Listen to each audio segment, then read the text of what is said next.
Thank you once again, colleagues, distinguished guests from all corners of influence from Zimbabwe's political landscape. We are about to begin the second session that has reconvened after lunch, after having so much fruitful and insightful contributions from various actors. We have been actively involved in mobilizing and beefing up the state of preparedness for the for on and on behalf of Zimbabweans amidst this Constitution Amendment Bill number 3 phenomenon that has been facing Zimbabweans and been affecting them in various economic spheres of their lives. As we proceed now, we will continue from our speakers, but do remember that this is the People's Summit on Constitution Amendment Bill number 3, where we are convening as a people's alternative to say this, that we, the people of Zimbabwe, are not wholly represented, and our views and aspirations are not reflective in the Constitution Amendment Bill number 3 that is in Parliament. And as we proceed now, please do share our YouTube channel, follow, like, and comment as we will be reading the messages in the chat. We have with us as the first speaker, just after lunch, Comfort Mpofu, a social justice activist from Matebeleland and a youth leader who's been involved, at the forefront of fighting and advocating human rights, and he has championed the cause for social justice. Comrade Comfort Mpofu, greetings.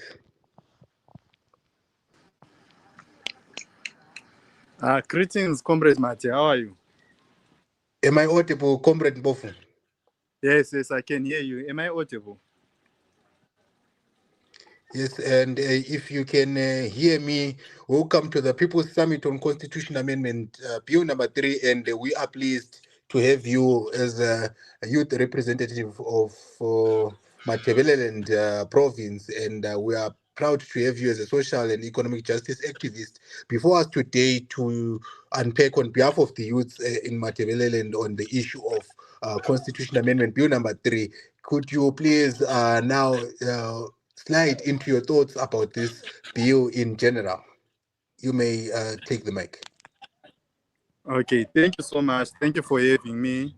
Revolutionary greetings, comrades and friends, and all leaders who are present today with us in this People's Summit, which is meant for Tina Bantu Ngitilinjani Lonke.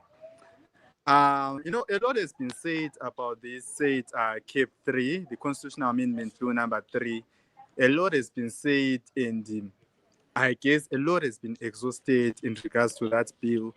So I'll come from an angle, from the Matipeleland angle and the youth angle as a youth. Because as the youth, we are the majority of citizens in this country, where we constitute of the majority populace of Zimbabwe. The way we have suffered during this consultation, also our bill, it shows how much the state is willing to suppress any voices that talk against them. I would also want to give maybe highlights to the hearing in Harare, the public hearing in Harare, where Doug Coulthard was assaulted and his phone was stolen. It shows that the regime is willing to do anything and they are not afraid. They have no shame. Abasela buntu, abasayesabi bantu, abasela buntu, akusela balakho. They are now just doing anything in their power to make sure this thing of theirs succeeds. We look at how even yourself, moderator, how you were assaulted at Nketa, at the hearing in Nketa, and how Danford was abducted then. It shows how much the oppressors are willing to silence the voice of our youth. But as youths, we must reject this kind of suppression by all means necessary, because this is our country and this is the country that we're going to inherit. So I'm just calling upon each and every youth who is present, who might be present in this summit, ukuthi isikhathi sethu madoda, isikhathi sethu batsha, ukubana sisukume silwe and refuse to inherit this troublesome country and refuse to inherit this country as our CAB3. Yes, there are speakers who spoke before me, like Dr. Sipositu, where he alluded that the bill will definitely sail through, which is something that we might not dispute or anything. But then we need to find ways how we can mitigate the outcomes if it happens that it sails through. How best can we fight it, and how best can we organize as the opposition movement? Kuti, if this bill says through, what then next? What's next? I guess this is one of the agendas actually of the People's Summit, that we also deliberate on how or what we're going to do. And I think I speak on behalf of most youths when I say that um, we need to find a collective force or a collective ground for all progressive leaders or all progressive movements that are moving or that are defending human rights in Zimbabwe, despite who are we falling under? Because that's the other thing that is making ZANU-PF do abakufunayo on our heads. It's because we are divided on our own as the opposition movement or as progressive forces. Just like how Honorable Gumbo had mentioned, we didn't mobilize enough as the progressive forces. That is due to a division. So I'm thinking, or on behalf actually of the youths in particular, if we come together and unite as progressive forces, it will be easier to fight the bill and anything that might come after that. Because one of the speakers also said or alluded that Robert Mugabe led for close to 40 years. And Emerson would want to do that, and he is now more sophisticated and is now more intelligent and clever on how he can do those things. So we also need to find ways on how we are also going to fight them, or how we are also going to organize ourselves to fight this government. Because if we do not organize ourselves, we are doomed. And as the youth, our future already, because we have failed to fight, or we have failed to fight as the progressive forces. So most of the things have been said, but I'm coming here just to call out or to ask people that we need to unite as progressive forces. We need to unite as youths from our different backgrounds to make sure that the fight against the Constitutional Amendment Bill number 3 is solid, and we are fighting it from a strong angle. And even if it happens to sail through, we need to come to a resolve we are not stopping. We'll find other means to fight, or we'll find other means to fight. Actually, that's the only option that we have. Finding means to fight the Constitutional Amendment Bill number 3, because nothing is going to stop these guys from making it sail through. Because we've also seen the ZANU-PF light MPs that are also who came in parliament in disguise of the Triple C, in disguise of the leadership, Nelson Chamisa's SWAT leadership, that they've now changed and they're in support of the bill. We are well aware of them. But as people who are still, or actually as the ordinary people of Zimbabwe, we need to make sure that the history, Tina, it records us correctly. It doesn't record us alongside with those people. So we need to make sure that we fight. Without anything, we need to make sure that we fight without hesitating, because this is our future as the youths. And also, on behalf of the youth and Matabeleland in particular, the very same Emerson Mnangagwa is the one who is responsible for the Kukura Hundi that has not been solved already. The issues of Kukura Hundi has not been solved already. People in Matabeleland have also been crying about the issues of devolution of power, which is something that they've not even done for the past 45 years or more, 46 years actually. Those are the issues that they've not attended to. So why give them more extra 2 years when they've failed us as the region already? As the region, we've been failed by the likes of Emerson Mnangagwa, because he has been there since independence of this country. These are the things that are supposed to have been solved by then from our point of view as a region, which are still not yet solved. So as a region, we refuse to give him extra 2 years. And 2030 will just remain a dream to them. Even if they get in through 2030, we'll make sure that it becomes hard for them to roam.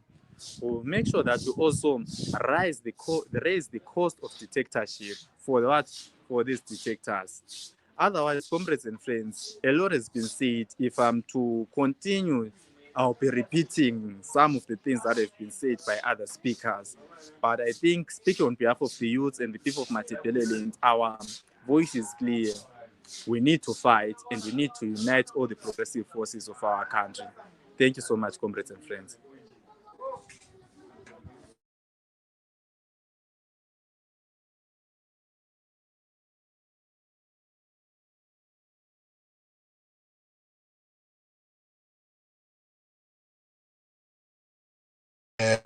And you've highlighted the issue of Gukura Wundi there, which has never not been solved in Matabeleland.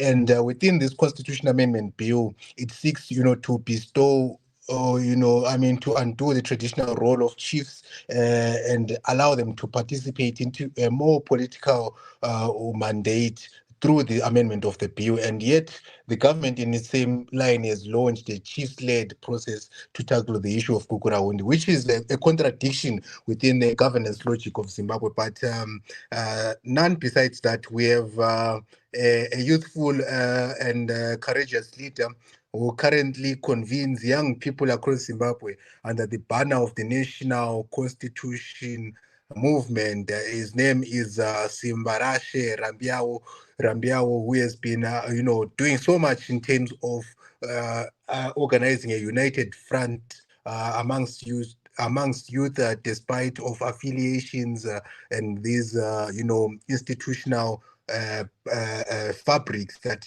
might divide us. Welcome, Comrade Simbarashe, to the People's Summit today. Thank you very much, Comrade Mati. Thank you very much, all progressive forces of our motherland, Zimbabwe. It's a pleasure to meet you today, and it's a pleasure to present and to make my submissions towards the constitutional amendment bill. And it's a time when in our nation is at crossroads, and when there is a constitutional coup here in Zimbabwe. And it reminds us of the attempt also to extend the term limit by Blaise Compaoré there in Burkina Faso in 2014. Yes, go on. Continue. In 2014, where Blaise Compaoré in Burkina Faso also attempted to extend the term limits unconstitutionally, but the people of Burkina Faso, and particularly the young people of Burkina Faso, said no, you can't extend your term limits. You can't attempt a constitutional coup in our motherland. Just to be clear, our constitution is not just a legal document, but is solely a national covenant born out of sacrifice and aspirations of our people. It's a sacrifice from all progressive forces, tracking back from our liberation history, where we see that there were heroes and heroines who fought for this country, who fought for this motherland, just to ensure there is one vote, there is one man, one vote. That's to ensure that there is a democratic breakthrough in this country. That's to make sure that we have freedom in this country, and everyone must have a voice to speak up and to say something. And this constitutional amendment bill number 3 does not seek to strengthen any state institution, or does not seek to strengthen any governance systems, but it seeks to weaken them. It seeks to weaken our democracy. It seeks to weaken our voices and young people, and it seeks to weaken the lived realities of the young people across Zimbabwe. You can't attempt to make sure that elites can only speak on behalf of young people. You can't speak on someone who is coming from Borodeo Brook, can't speak on behalf of a ghetto youth who is coming from Bari. You can't speak from a young people who is in a rural village there in Bosha there. You can't speak for a rural young boy who is living in abject poverty in Chocholo there in Lupane, for someone who is coming maybe from Mount Pleasant, someone who is coming from Glenlon, elites who are coming from Borodeo Brook. They can't speak on behalf of those young people who are the ghetto youths, where we also come from. We are not just speaking from a point of being informed, but a point of our lived realities as the ghetto youths. There is unemployment in this country. There is poverty here in this country. There is poor service delivery in terms of our healthcare systems. As we can see that many people are facing difficulties in our health sector. Our health sector is dilapidating, where nurses have been striking in this country. They were demanding fair living wage. They were demanding at least that they also get something which can make them live, and also which can make sure that they can also take care of their families. They can also take care of bills and ensure that everything goes forward. Maybe talking of maybe the low wages which our workers here in Zimbabwe are being subjected to. So for someone to seek for an extension of 2 years is just something which is unacceptable and unconstitutional. Before I speak, as the National Constitutional Movement, we have also filed a High Court application through our young Matete, a young leader. We have also, with this courage and wisdom, to say no, we are seeking for a referendum. We agree that maybe people want to make constitutional amendments, but on technicalities, there must be a referendum. You cannot go, Section 95, subsection 2, provides the term limits that is entrenched within the Section 328 and cannot be amended without going to a referendum. And as the Constitution had already established in, I think you are aware of the Mapungu judgment, the Mapungu judgment, and for the government, the parliament, and the president and this cabinet to benefit, they need another referendum, making them two. And those referendum, they must be done in at least 6 months apart. So our as the National Constitutional Movement, our sole reason for filing that application is because we're demanding a referendum to say no, for you to pass all these procedures and for you to benefit from all the incumbent to benefit also from these amendments, there must be at least a referendum. So the government in Harare is trying to avoid the referendum. But you cannot demand, you cannot try to avoid the voice of the people. You cannot avoid the will of the people and the involvement of youth in decision making.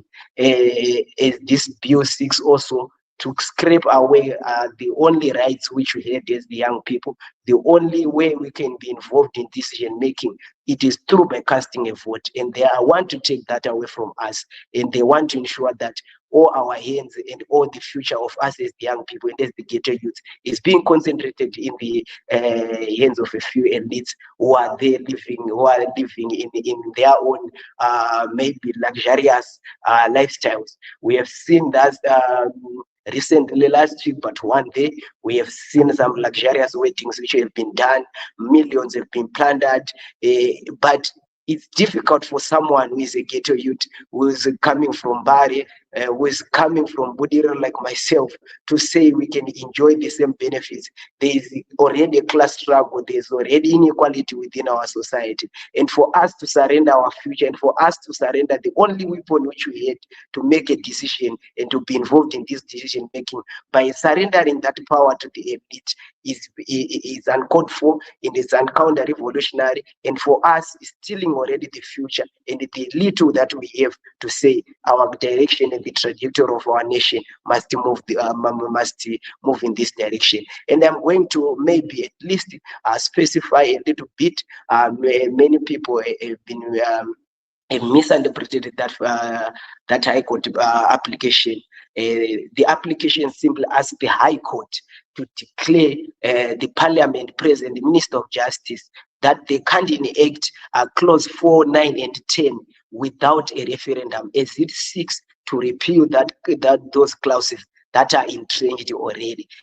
So that application seeks to clarify and seeks to say, no, the Parliament and the President, the Minister of Justice, can't enact those clauses 4, 9, and 10 without going through a referendum. Yes, people may want to extend their terms. Yes, people may want to feel that they need power, they need more 2 years in power, they need to finish their projects which they claim they have been doing.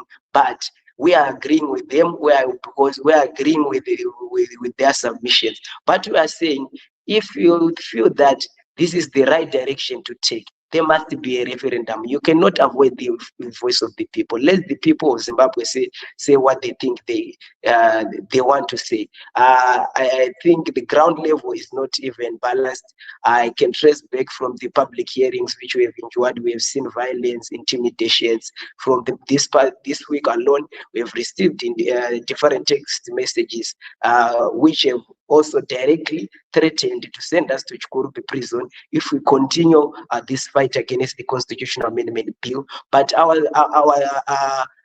but we remain unshaken and we are resolute. And we are saying, as the young people, our voices cannot be taken. Our voices cannot be suppressed. We're sending a strong message to the government of Zimbabwe and to the ZANU-PF official to say, no, comrades, if you feel that you need another extension of 2 years, let's go to a referendum. Let our voices be heard. Let's also, us as the youth, be involved in those decision making so that the trajectory of this nation is taken forward and is taken in the right decision, where everyone and every voice is being included in those decision making. We've heard also the Politburo ZANU-PF official through Paul Mangwana, through Patrick Shinamasa. They've declared that they are not going to a referendum because they are avoiding the will of the people. They are avoiding our voices as the young people. And in the Constitutional Court of Mapungu judgment already cited that Section 95 of the Constitution provides a limit provision entrenched under the Section 328 subsection 7.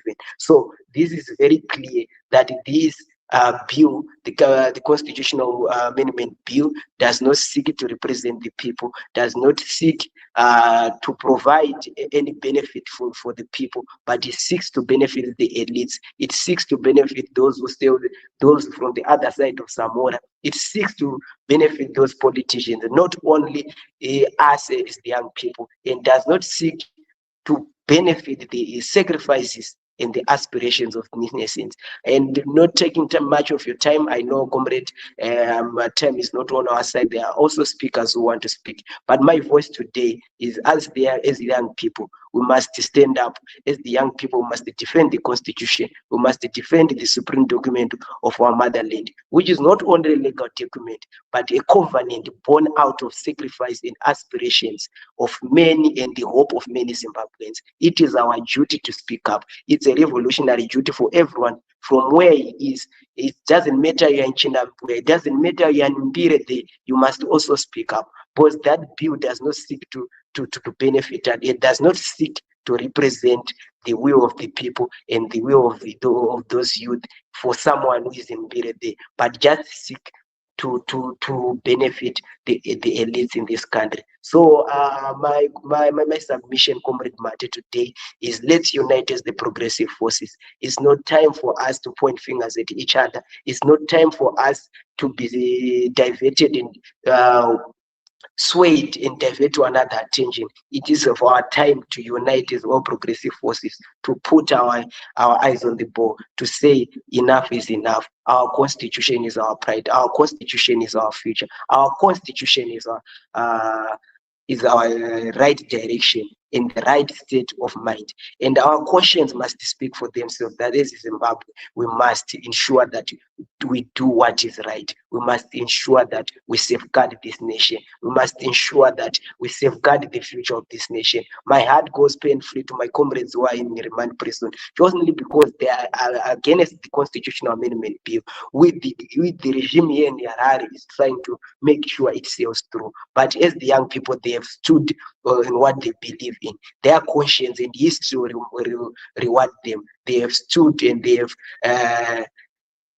been on the right side of history, and they have passed the test of time. to say, no, we want, as the young people of Zimbabwe, we want to embark on a journey of transformation. We respect the liberation struggles which were done by our forefathers and our four heroes. Even some of those elders who are so in ZANU-PF, we respect their role they played in the liberation struggle. But right now, is the young people who are saying, no, it is now time to also dictate the trajectory of this country. It is our time as the young people to say we are moving in this direction. It is also our duty as the young people to call them off and to hold them accountable and to say, no, comrades, restore the leadership code, restore the liberation code, restore the liberation code, restore the liberation ethos. And I think, Comrade Mate, as we move forward as the youth, we must speak for ourselves. We must rise above everything else and say, as the youth, this is what we have to fight for. This is what we have to stand for. Thank you very much, Comrade Mate. I may not have something more to say, but what I can say is, us as the young people, let's continue to converge, let's continue to meet and ensure that we move forward and ensure that we stop this amendment bill and ensure that our voices are heard and we dictate the trajectory of this country. Thank you very much. Thank you very much, Comrade Simba. That is Simbarashe Rabiao, the youth convener for the National Constitution Movement, who is managed, through their organization to mobilize young people and educate them on the implications of the CAB3. And with us, without wasting much of your time, we have Comrade Willett from the International Socialist Organization here with us to share his views on what is to be done provided the bill passes through or provided it fails. Comrade Willett, welcome to the People's Summit. Can you hear me?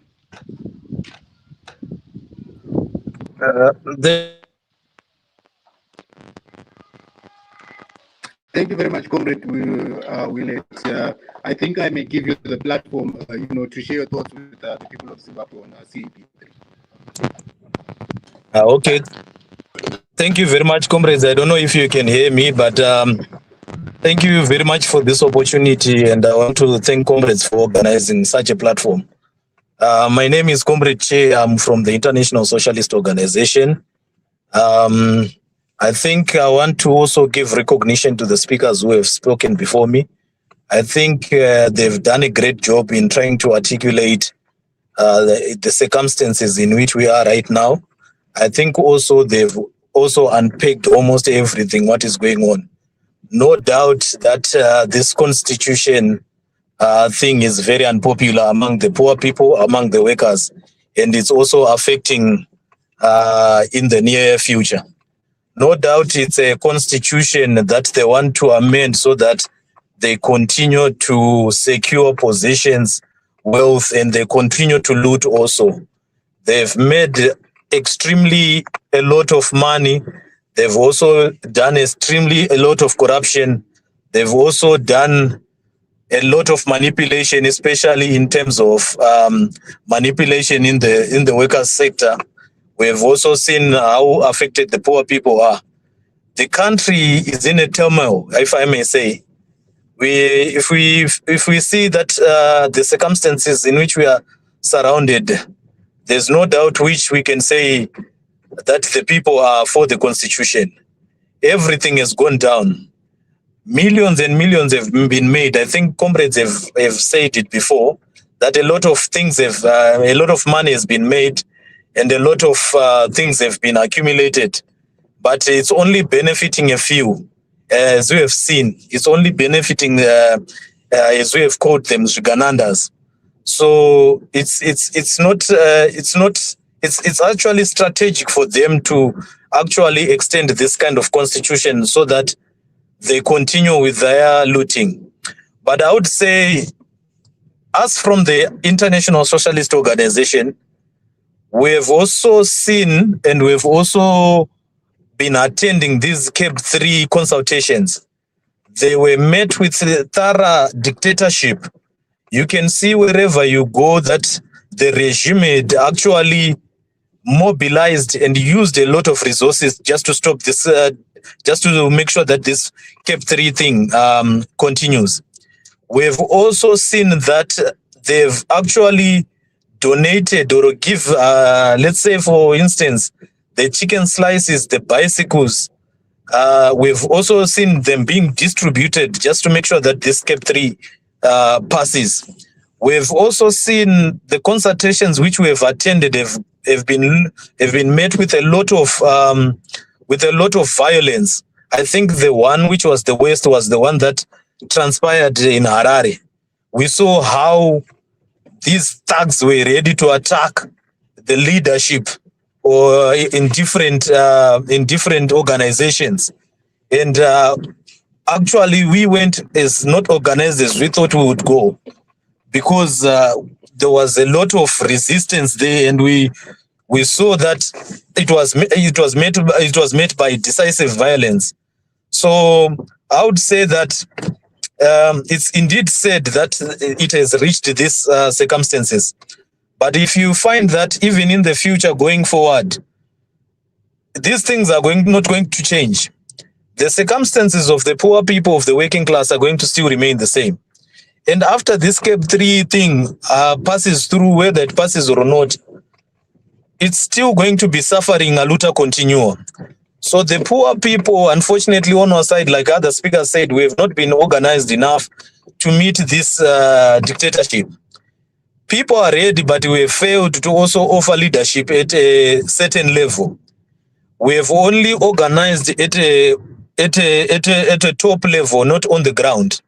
So indeed, that will not also give confidence also to the people who are on the ground. So I would say that the struggle, probably they might have won the battle, but the war is not over. There's still a lot that needs to be done going into the future. Even if it passes, but a lot of resistance that's going to come in terms of low wages, in terms of poverty, in terms of the economic going down is going to be at an alarming level. So we need to organize ourselves, because as I can say, we have been acting in different small groups which were not united. That's why they were able to penetrate through us. But it's indeed important that for now to stop this CAB3, despite the fact that we've got also our ideological differences, but it requires us to make sure that we unite and stop this dictatorship, because this is an attack on democracy, and democracy doesn't allow us now to organize even from a certain organization at a certain level. That means the dictatorship is going to thwash us even in our little organization. So without wasting much of your time, comrades, I would say that what we have seen is that austerity is going to continue. Mutuli is going to still attack the poor people in terms of taxes, in terms of austerity. That's what we are going to see. Corruption is going to be also at an alarming levels. And as you can see, fuel prices are causing a lot of havoc. So what it simply tells is that we need to gear up, we need to organize. The only strength that we have as working class, as poor people, is organization. But if we fail to organize, that means we are not going to, it's going to just continue. So we need to organize and come out of our cocoons and make sure that we fight and stand as one voice and acquire what needs to be done. So this is the way forward, comrades. As the ISO, we are very clear. We still remain, and I think some other leaders have said the ideological battle indeed is very important. But it's also important that we allow ourselves to have at least a democratical spaces that we can organize. So, comrades, I think with that, I think that's the message that's coming from ISO. Thank you very much, comrades.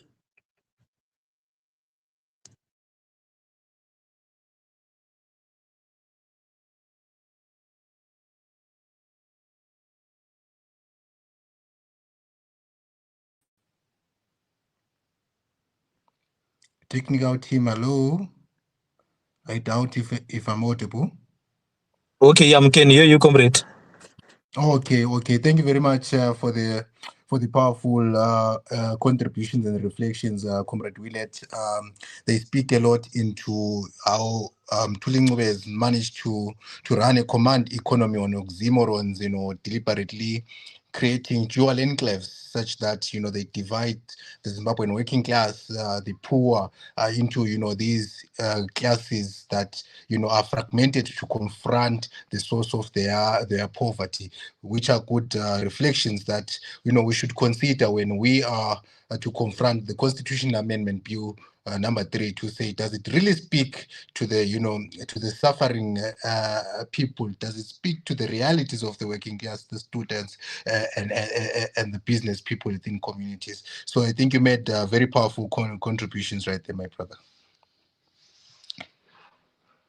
If you are just joining us, this is the People's Summit on Constitution Amendment Bill number 3. We are also proud to be transitioning to our next speaker, which is Comrade Lancelot Mpofu from the International Socialist Organization as well. Comrade Mpofu, we are glad that you are with us today to share your views on Constitution Amendment Bill number 3. Welcome, Comrade Mpofu.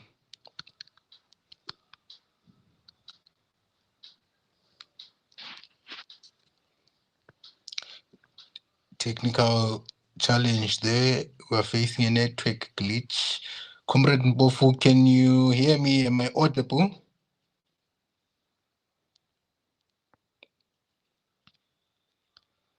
I think Comrade Mpofu is trying to access the network. Technical team, please make sure that Comrade Mpofu is in. Comrade Mpofu brings vast knowledge. He himself, being a member of the socialist organization, they have been at the forefront of, if not being one of the first groups, to reject the bill from the times when it was still a resolution, a ZANU-PF resolution in Bulawayo. They were the first ones, to reject this term extension of the president, which is one of the largest implications of the bill. Is Comrade Mpofu in?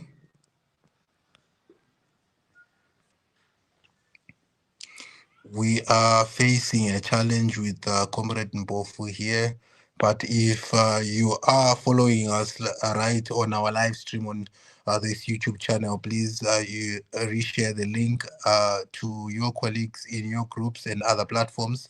Let us get the listenership informed about the People's Summit, its objectives, and so forth.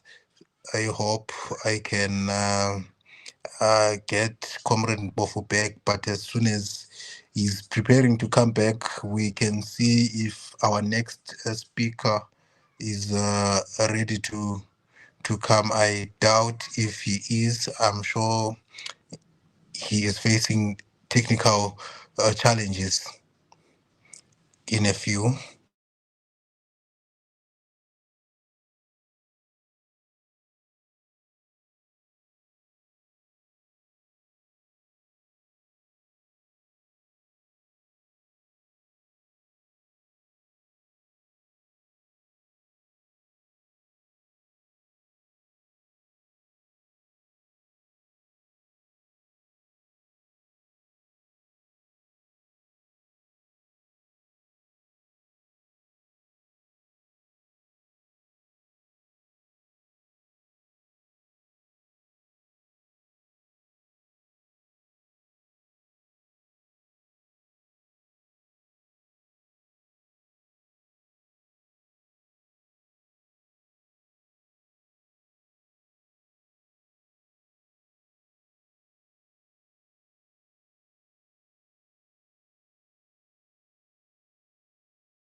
Okay, Comrade Kigen.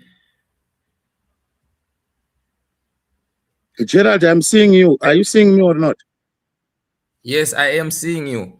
Yeah. Good afternoon, Zimbabweans. I think Comrade Kigen is facing some network challenges. I am going to introduce our next speaker, who is a renowned politician, the leader of the National Democratic Working Group. He is the current chairperson and the chief facilitator of the National Democratic Working Group. We want to welcome Comrade Job Scala to present his presentation on the current amendment bill number 3. Thank you very much, Comrade Job. No, thank you very much, Gerald. I would like to firstly thank all the people who you have presented since morning up to present. We have all listened from the first speaker, from Comrade Bisai, to the last speaker who has spoken now. This People's Summit has attracted a lot of interest in the nation on the basis that the people of Zimbabwe have been denied platforms for them to express their true inner feelings about the Constitution Amendment Bill number 3. This platform has created an opportunity for the people of Zimbabwe to be able to reflect on what has been happening since this dangerous development has been taking place in our politics in Zimbabwe. And the truth of the matter is that as it is the People's Summit, by the end of the deliberations that we have had since morning up to present, the people of Zimbabwe are expecting us to provide with them the resolutions of what is the way forward. They don't expect us to have spent the whole entire day just speaking without coming out with a solution to the challenges that we are facing as a people. So I am expecting that with all the expertise and a lot of main ideas that have been brought today, the people of Zimbabwe are going to find the way forward through their own summit they held today. So that's why we call it the People's Summit. A brilliant idea that has come upon ourselves to be able to speak out and find the way forward on how we should approach this major and huge challenge.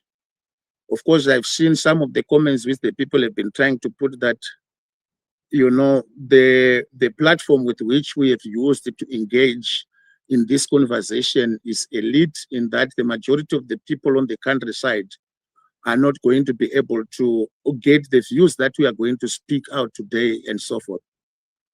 However, with the circumstances which has been created in our country since the beginning of the debate around this issue of the mutilation of our constitution, Emerson Mnangagwa and the movers and supporters of this bill have made it sure that the people of our country are not allowed to gather for them to express their feelings about this bill.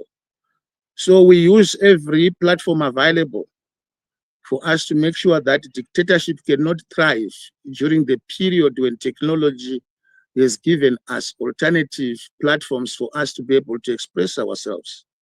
So we are going to make sure that we are going to speak out today and going to have solid resolutions to push our struggle against this entrenched dictatorship which this regime is trying to put upon the people of Zimbabwe. I have been listening to quite a number of main contributions today.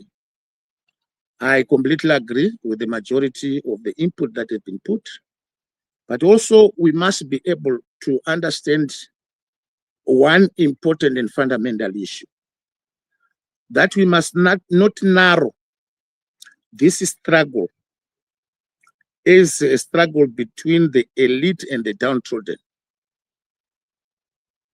That the class contradictions between the elite and the downtrodden. Why do I say so? This issue is not about class contradictions.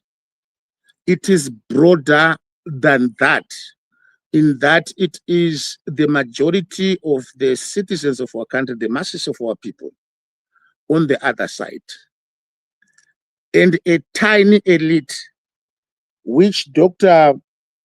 Malunga tried to define it as a narrow elite.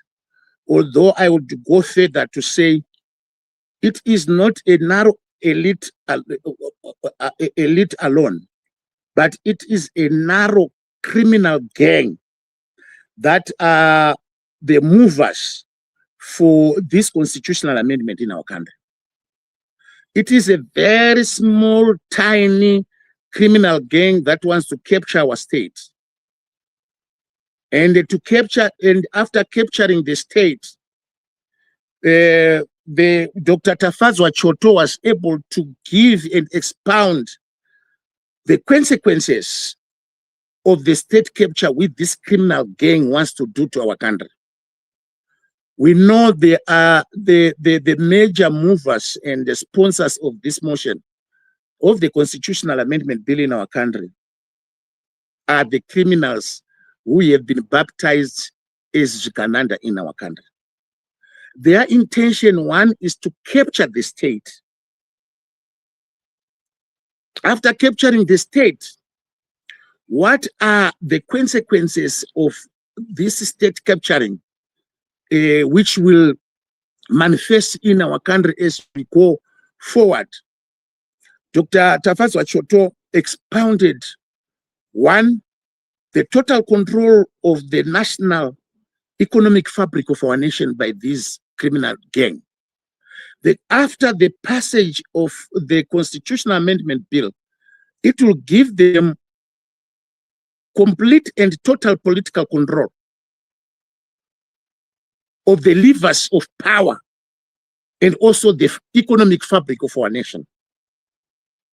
They will own the entire national economic cake, where anybody who would need to survive will only economically survive through their benevolence and their invitation to the table to eat. If you are not going to be part and parcel of those people who will push and support their agenda, your economic situation in the country will be stifled. They will make sure that anybody who does not support this will not get any economic activity in the country. They will sabotage you by all necessary means. They will try to find to destabilize your economic activities in the country. So this criminal elite wants to control not only the political fabric, but the life systems of the entire Zimbabwean population. They have to depend upon their own goodwill for you to be able to survive in Zimbabwe. If this bill passes on, they will have complete total control of the national power, political power. After having the complete total control of the political power, they will also have the total complete of the economic fabric of the nation. Not only that, they will also have the total control of the social well-being of every citizen of our country. The masses of our people will depend upon their dictation of the will of this criminal gang in terms of the social relations of people. We are seeing and witnessing it now that, you know, they are moving around buying people from the opposition to their side to support this nefarious agenda. Not only that, they are even using love as part and parcel of their modus operandi to make sure that they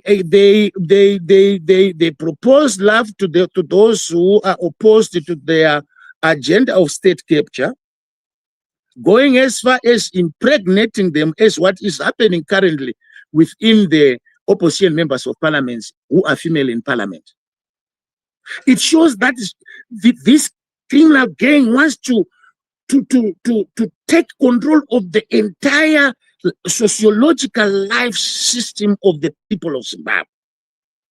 And if we are not going to be very careful, 98% of our people will not have a country to talk about. The country will be run by this small elite criminal gang that will own the fabric of our survival in Zimbabwe as Zimbabweans.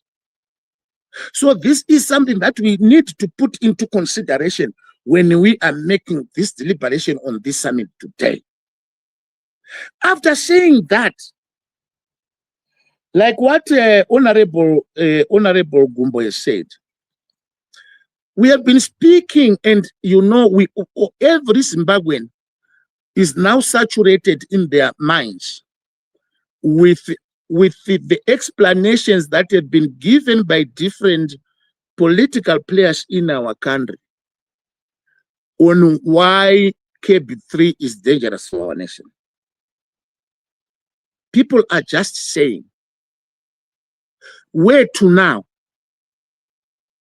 If you do witness, like the presentation by Comrade Kushai, the way how the criminal gang is expediting the deliberation, the first reading, second reading, third reading, and now they are going to the committee stage, like what Kumbo has explained, where clause by clause is going to be debated and then to voting and pass it next week. It's only 2 weeks debating such a very important bill that is far-reaching consequences about our country.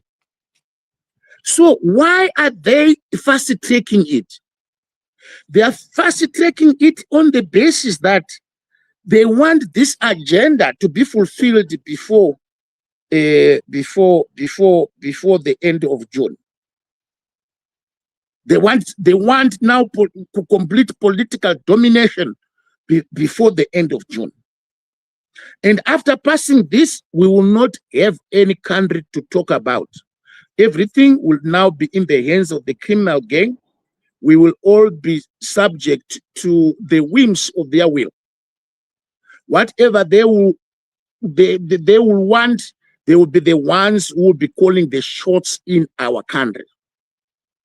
And if we are not going to pass far-reaching, radical resolutions today on this People's Summit, ladies and gentlemen, we risk the situation whereby all of us, we are going to be exiled by this criminal gang. So what should be our way forward? You know, today for us to be able to come to the conclusion of this summit, what is our last line of defense as Zimbabweans, which we can resort to? The majority are saying that the last line of defense is the military, that the military will come to intervene in the state of affairs and stop this nonsense which is happening. But however, I believe that our last line of defense is ourselves. The last line of defense against this nonsense is ourselves and the masses of our people.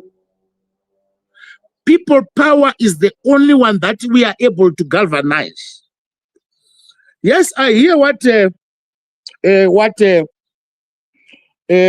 Honorable Agents Gobo said, that we have not been able to mobilize people during the period of the consultative process for us to bring numbers on those consultative process. But we all know that our people could not have come out where their security was at risk. There is need of a national collective effort to make sure that we give our people the courage to speak out and express their true feelings about the state of affairs in our country at the present moment. There is no any substitute to people power. We can have as the last line of defense against the shenanigans of this regime and of Emerson Mnangagwa and that criminal elite called Discanand. We must start now agitating in all social media platforms. If the late Gaza, if the late bombshell Gaza could have mobilized the people to have a national shutdown on the 31st of March 2025 through a YouTube podcast by himself alone, without any political infrastructure on the ground, but on the 31st of March, whether me or you like it or not, Gaza brought the nation of Zimbabwe to a standstill, and a statement was made loud and clear. And it made this regime that wanted to expedite this process that time to retreat on the basis after they've seen people power. So the same applies to us. If we organize a day or a week of a national shutdown, and we all speak as one voice that the People's Summit has resolved that the people of Zimbabwe must engage in a national shutdown as an expression of their frustration of the few criminal elite who want to capture our state. I am telling you, the nation will be shut down. No one will come out of his house. We won't risk the people by calling them to come out into demonstration. We will call a national shutdown. Whatever formula, color, or form it will take will only depend upon the people of Zimbabwe. There is no an alternative to demonstrate that the people own the destiny of their own country. No one will be able to do for us. Those who will come to complement the masses of our people's efforts can come while we have already taken the initiative to shut down Zimbabwe and make sure that everybody fights to and knock sense into the criminal gang to stop playing around with our country. There must be unity of all citizens of different diversity around this agenda. And there is no any other national question in the history of our country that has brought people of different political persuasions, people of different ideological inclinations, people of different religious beliefs, people of different cultural heritages, people of different thought process than CAB3. CAB3 has brought all of us into one roof for us to think alike. If you do see the different people of disposition we have presented today, it should tell you that this issue is hitting across the board. No one is spared by the evil implementation of this bill. So we know that these people want to expedite it, and as what Honorable Agents Gumbo said, that by next week on Friday, you have never seen even Parliament being pushed to sit on Fridays. I've been in Parliament for three terms. We have never sat on Fridays. Parliament sits on Tuesday at 2:15 or to Thursday 5:30.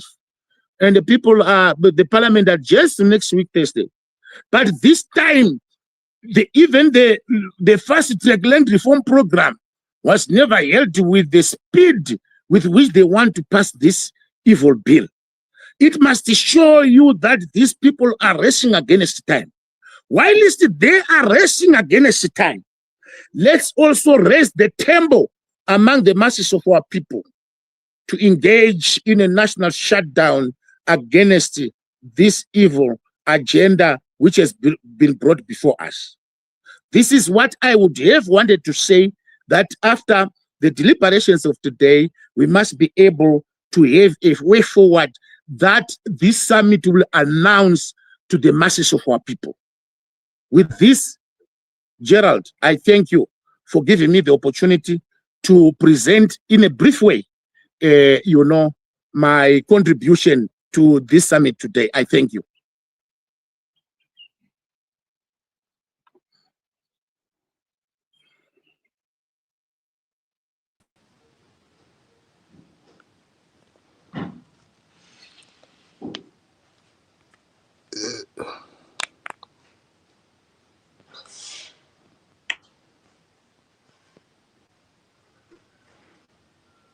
Yes, Keegan, I'm done. Were you hearing me?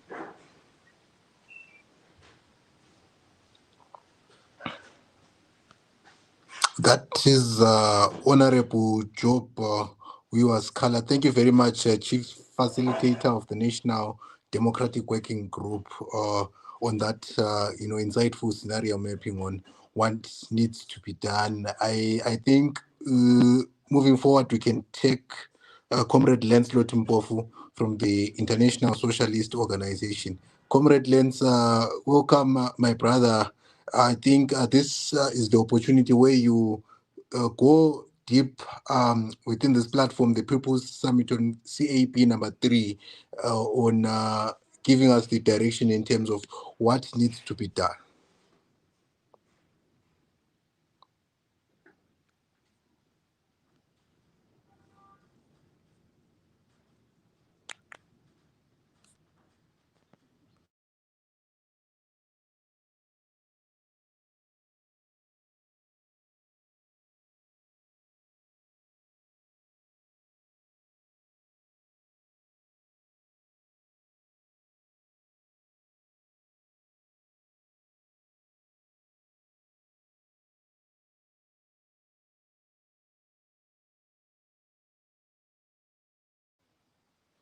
I presume Comrade Mpofu is facing difficulties in the network. That's what happened initially when he tried to speak. Let me try to reach him out again. Comrade Mpofu. I doubt. So this is what we've managed to come up with.